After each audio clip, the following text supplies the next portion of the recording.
Alright guys, what's up? It's herp time. I'm going to make this intro short because the video will be a short video, kind of interesting. Just a build I'm doing for the Reptile Super Show. Now you can apply this method to just about any vivarium you want to build. This is for some Anolis marchi. These are a very cool little species of anole. They're called the Cuban cliff anole. I don't know if you can see them in there. There's a little feeding cup. So see how this is a rock background? We're going to try to imitate the same thing with this. So we're gonna do a new one for the show. If you see it at the show, you can watch this video.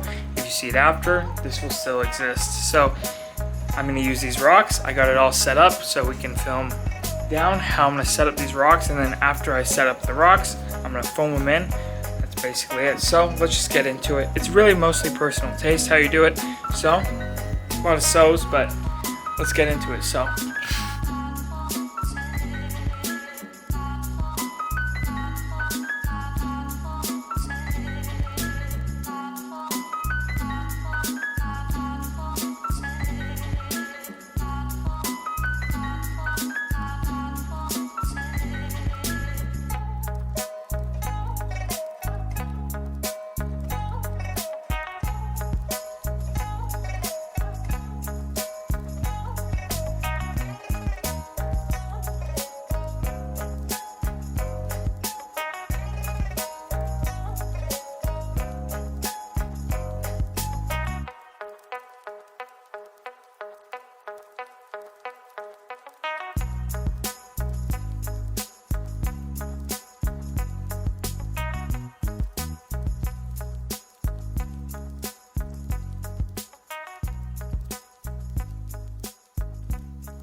we got the foam in. We waited a day for it to dry.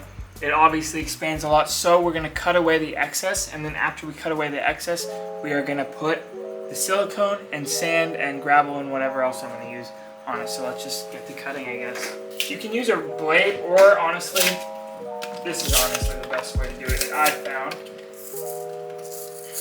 especially for these tight areas, and it will give a more natural look. So I'll stop talking, I'll fast forward this, and you'll see what's gonna happen.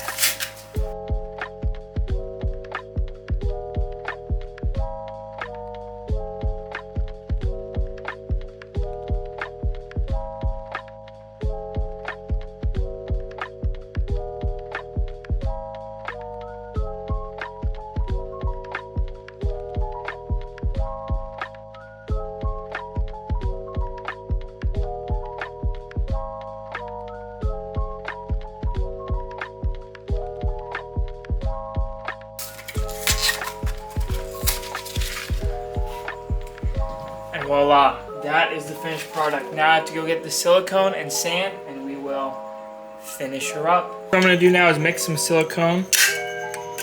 We're just gonna dump, oh man, that's not coming out easy. We're gonna dump silicone in here.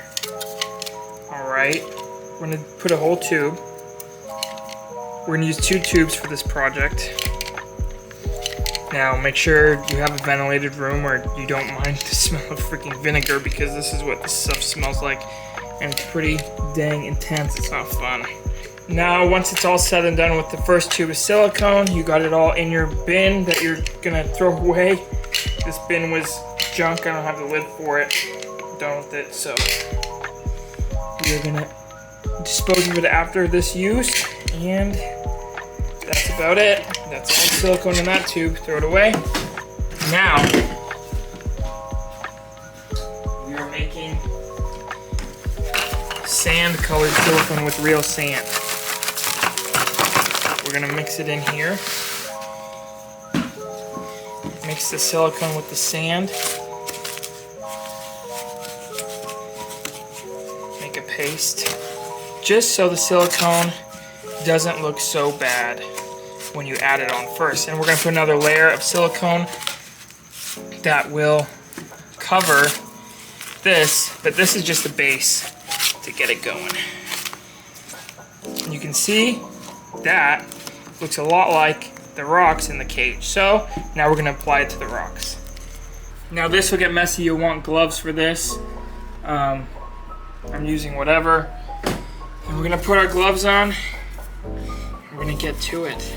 So you can either use this or just your hands, but I'm gonna start out with this, and I'm gonna get down here, the areas that we're gonna put it on with that. You know what? This is gonna be easier with the hands. It's a mess, but there's really no other good way to do this. See how that works a lot better than the silicone and then the sand, because the sand's already there. Might have to make more, but let's just keep going with it. See how it goes. Now we're of course gonna probably do another layer because I couldn't get gray 100% silicone. You don't want to use anything with mold inhibitors because obviously that is not healthy for your reptile probably. So 100% silicone is the way to go. And if you get it on the glass, it will come off very easily with a razor blade. So don't worry about getting it on the glass. Just worry about getting it everywhere you want it. And don't get it on the rocks because that defeats the purpose of the rocks. But obviously you want to blend it in a little with the rocks. So, you know, like how I'm getting the edges of the rocks but not going on them is the ideal way because the rocks are there. It's such a heavy cage because of the rocks, and you want it to look as natural as possible because of the rocks. So, this is actually working pretty well. Not great coverage, as good as I had hoped, but that's why we have two bottles of silicone.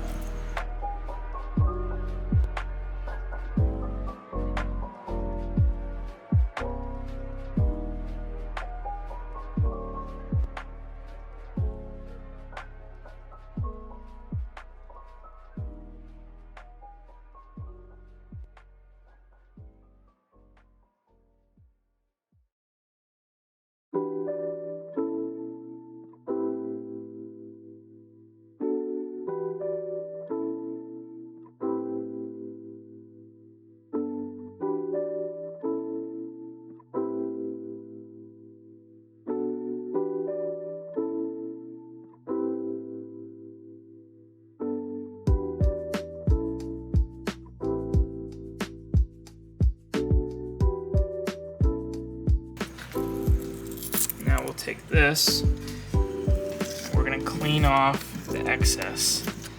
It's still not all the way dry, which is good and bad. Sometimes it's better, sometimes it's not. With the sand, it dried really fast. We are gonna add a false bottom. Everything is dry, we're good to go with this. So I'm using egg crate. This is the easiest. You can use lava rock, you can use the little balls that everyone uses. This is cheap, and I use this for this one. So I haven't used this for a long time, but it's tried and true. And I'm just stacking a few to give a layer.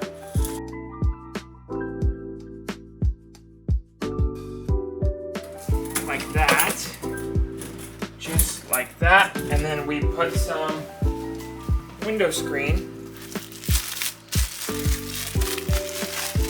This will make it so substrate doesn't go through, and this will actually do its purpose and hold the water.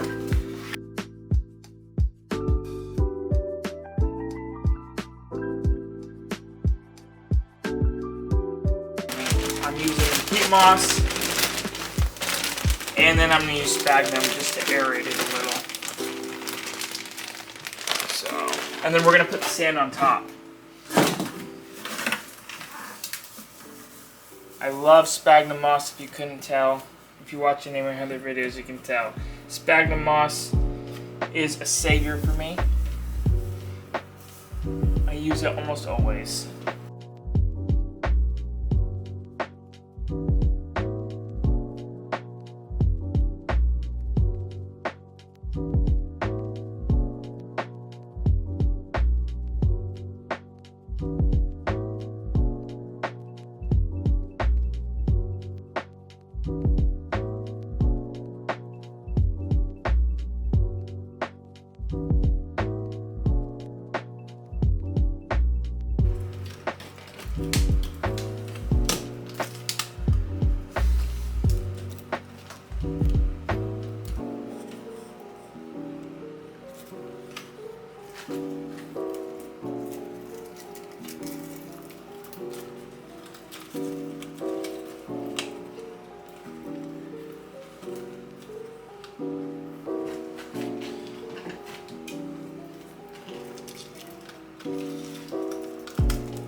that looks like a finished product to me. Alright, so here's the final product in all of its glory. And I would say it looks pretty good. Any questions, feel free to comment, but best is to Instagram DM me or email me. Armin at herptime.com or herptime on Instagram. And you know, it's always herp time, baby. Herp hard or no herp. I'm pretty proud of this. If you see it at the Super Show this weekend, let me know you saw it on YouTube first.